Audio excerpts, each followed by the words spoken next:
Bonjour à tous, on se retrouve pour une nouvelle partie et on va tout de suite commencer avec la recherche d'une partie 3 minutes plus 2 secondes toujours avec les blancs.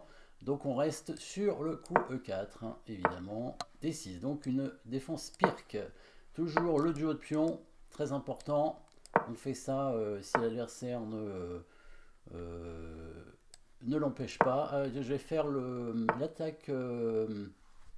l'attaque anglaise hein, avec la dame en D2 et le grand roc, avec cette structure ici de pion.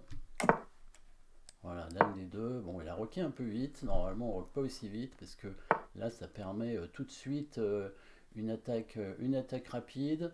Logiquement, E5. E5, je vais quand même sortir mon cavalier pour reprendre du cavalier. J'aurais pu fermer le centre aussi ouais, pour faire une attaque vraiment assez directe. Bah, sur ce coup de cavalier, ouais, je le fais parce que comme ça me permet de gagner un temps avec directement le coup H4. Hein, et c'est parti.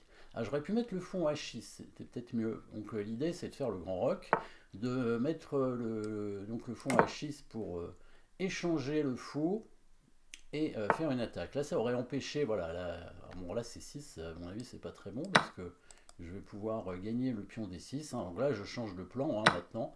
Je vais simplement gagner ce pion ici. Voilà, je prends ce pion et j'accepte l'échange des dames sans problème, évidemment. Voilà, on cherche plus à mater à tout prix. On gagne un pion, c'est tout. C'est suffisant pour l'instant.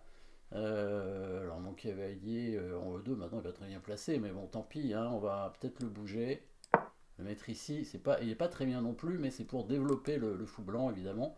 J'ai besoin de le développer. Bon là je suis obligé d'échanger. On va sortir le fou. On va peut-être mettre son cavalier en D4. Ah, je pourrais le clouer parce que la tour là-bas n'est pas protégée. Donc il peut pas prendre le fou, hein, il est sûr, parce que la tour donc n'est pas protégée et on va réattaquer son cavalier après, peut-être enlever le fou s'il l'attaque évidemment. Il va peut-être jouer à 6 hein, pour attaquer le fou. Peut-être faudra... Non, je ne vais pas jouer roi B1 parce que j'ai envie de protéger ma tour. Le fou il doit rester ici pour éviter les échecs, que son fou puisse revenir. Mais peut-être ce cavalier va revenir en... Ce cavalier là, hein, il va peut-être revenir en E2 après pour s'échanger. Donc on ne cherche pas les complications. Hein. Là, gagne un pion. Maintenant, on rentre en finale tranquillement. Là, il n'y a pas de combinaison. Hein. On est assez tranquille. Donc la tour pas protégée, bien sûr. S'il la bouge, bah, on va bouger le fou pour ne pas lui donner la paire de fou, certainement. J'ai pas vraiment envie de prendre ici le cavalier, même si... Qu'est-ce qu'il fait? Oula. Non, il n'y a pas de combinaison parce que la tour n'est pas protégée, comme on a dit. Bah oui, mais je ne suis pas obligé de bouger mon roi. Hein. Merci. Hein. Là, il me donne deux pièces là, hein, en deux coups. Donc là, c'est une mauvaise combinaison de sa part, évidemment. Ça aurait fonctionné seulement si la case en E2 avait pas été protégée, hein, bien sûr. Hein. Bon, alors là, il a fait n'importe quoi. Pourtant, l'ouverture était correcte hein, de sa part, plus ou moins. Hein. Donc avec la défense Pirque ici, c'était très bien. Fou G7. Donc là, évidemment, beaucoup de possibilités hein, pour les Blancs. Hein. Il y a l'attaque autrichienne hein, qui est très intéressante aussi, mais très agressive. Mais ça, c'est bien. Hein, ça, c'est le genre de variante qu'on peut faire dans pas mal de situations. Dans la sicilienne, on peut souvent le faire. D'ailleurs, si jamais on a une Sicilienne ouverte, je le ferai peut-être aussi. Hein, dans la sicilienne, Najdorf, sicilienne, Cheveninck, sicilienne, Dragon aussi peut-être, hein, à voir. Donc la cavalier F6, bon là c'est vrai que ça a commencé finalement comme une moderne hein, avec G6. En fait, la pire c'est quand le cavalier vraiment se développe en F6, mais c'est ce qu'il fait, hein, c'est ce qu'ils font en général. C'est rare que le cavalier reste en G8. Après, l'intérêt de laisser le cavalier en G8 justement, c'est d'empêcher l'échange du fou ici, hein, avec fou H6. Donc là, petit roc, dame D2. Alors petit roc c'est un peu tôt, normalement. les noirs retardent le petit roc justement pour éviter de se prendre une attaque. Alors bon, l'attaque je l'ai pas faite très rapidement en fait. J'aurais peut-être dû. D5, voilà. Cavalier E7. Alors quand il fait E5, bon, on peut faire D5 tout de suite, mais en fait j'attendais que son cavalier se développe. Hein, c'était pas la peine d'avancer immédiatement. Comme il s'est mis ici, bon bah là c'est une raison supplémentaire pour avancer le pion, hein, comme ça on gagne un temps sur le cavalier.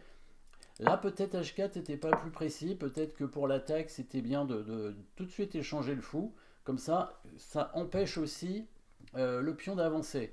Du coup, on est libre de faire cette attaque, hein, donc avec le cavalier qui arrive en G3, voire le pion en G4 hein, même. Hein. Donc on retarde le grand roc, mais le grand roc va arriver par la suite.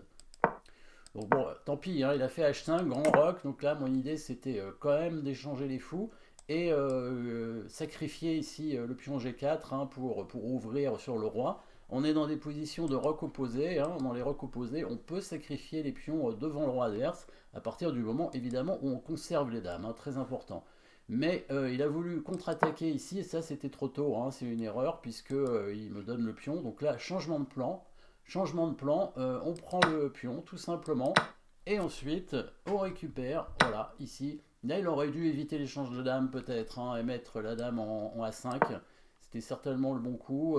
J'hésitais à continuer à proposer l'échange avec dame C5.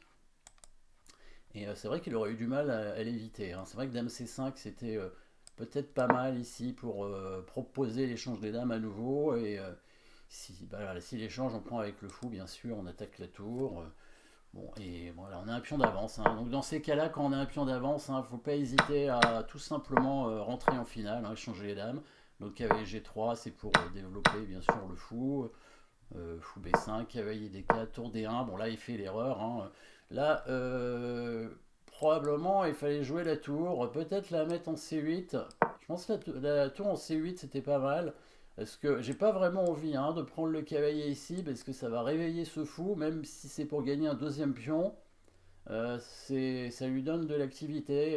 Il faut voir. Hein. Je pense que j'aurais pas fait ça, mais peut-être. Hein. C'est vrai que tour C8, c'est petite menace peut-être hein, quand même sur le cavalier et le fou, puisque là il menace le défenseur du fou avec sa tour. Hein. Donc voilà, j'aurais peut-être simplement bougé le fou, mais il y avait aussi une attaque derrière avec le pion C2.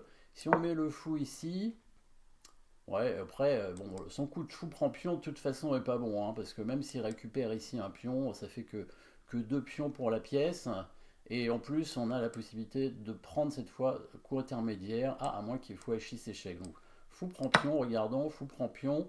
Si on fait fou prend cavalier intermédiaire, il y aurait fou H6. Donc là, c'est pas bon, hein, là, on est obligé de couvrir avec la tour, c'est pas bon. Donc ici, il faut simplement prendre le fou avec le cavalier.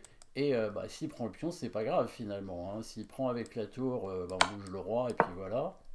Et s'il prend du cavalier, c'est plus intéressant parce qu'il attaque quand même le fou ici avec une petite attaque à la découverte, puisqu'il y a échec hein, à la découverte. Bon là, peut-être qu'il faut bouger le roi pour défendre le fou, comme ça. Voilà. Ouais, probablement, ça doit être ça. Hein, ouais. Et on a quand même une pièce d'avance. Hein. Pour un pion, c'est tout. Mais en fait, comme il n'y a pas les dames sur l'échiquier, ce genre d'attaque n'est pas assez dangereuse. S'il n'est pas sûr de récupérer la pièce, ça peut pas être bon en fait. Voilà, bon ça c'est une erreur bien sûr, donc ça, grosse erreur. Hein. En fait, le cavalier est cloué, donc il ne peut pas prendre le fou.